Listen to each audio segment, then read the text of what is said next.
Hello guys, and welcome to my new tutorial. In this video I'm going to show you how to create a snack bar. For those of you who don't know what the snack bar is, snack bar provide lightweight feedback about an operation. Snack bars show a brief message at the bottom of the screen, and it appears above all other elements on the screen, and only one can be displayed at a time. So they automatically disappear after a timeout or after a user interaction elsewhere on the screen.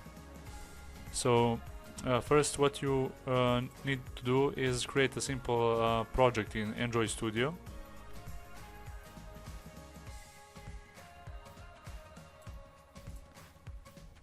And then you should add an dependency in your application build file for the support design, and after that you need to add one simple button, and we are going to add the padding on the linear layout and change the text on the button to click me, and place the button at the center of the screen.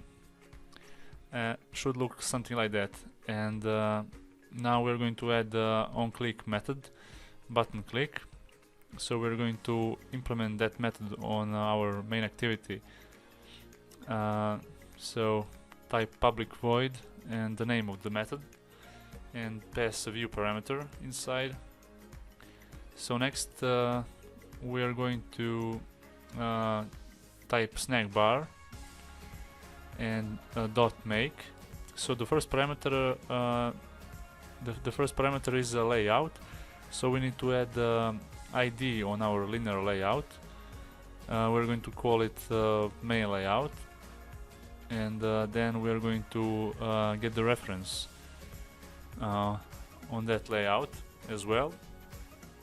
We're going to find the ID, and we're going to pass this reference in our snackbar parameter.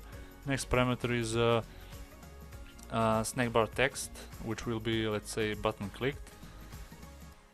And third parameter is duration. We are going to set snackbar to length long. Then we are going to set the action. That's the button you can click on the bottom of the screen on the snackbar. So the first parameter is text. We will say close.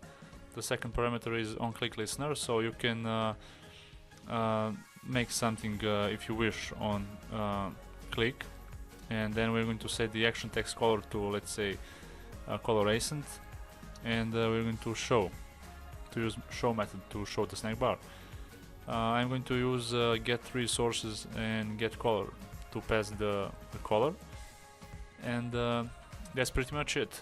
You can also do some action in the onClick listener, but it's not that relevant, so that's on you. Anyway, this was a short tutorial. I hope you enjoyed. Please subscribe to my channel if you haven't already, and follow my channel for future videos. See ya.